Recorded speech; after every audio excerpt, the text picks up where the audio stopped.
When the mummy of the great Egyptian king Ramesses II was discovered, his tomb contained nothing made of gold. Ramesses himself had only a plain wooden sarcophagus. Archaeologist Nigel Strudwick agrees with the popular theory that grave robbery is to blame for the missing gold. But he thinks it might have been an inside job. When the mummy of Ramesses II was found, it was clearly not the solid gold coffin that we assume he must have had, the mask and everything like that. So maybe there was some robbery to it, but how did he lose all this funerary stuff? Could really, of these robbers, could they have come up in the Valley of the Kings in the middle of the night and removed an entire funerary equipment the size or even bigger than Tutankhamun's without anybody seeing? They were looking for sort of portable items like small metal vessels, things they can easily put in their tunics and carry off. They weren't moving the large items of furniture, they weren't stealing the gold. A couple of other tombs have been found intact.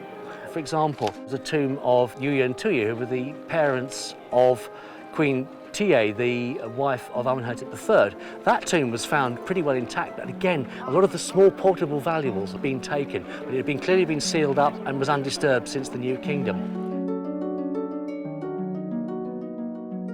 Why are all the other tombs so completely robbed out? Well, one of the most interesting theories developed in the last 20 years, the idea that these tombs were actually robbed by order of the government. At the end of the 20th dynasty, so around about sort of 1080 BC or so, Egypt was in a bit of a mess. The priests who were running Egypt at the time, or the southern part of Egypt, were getting a bit short of money. And they thought, now where can we find money? And somebody suddenly thought, Valley of the Kings. Maybe we could dismantle the royal burials, recycle the valuables, and then rebury the kings.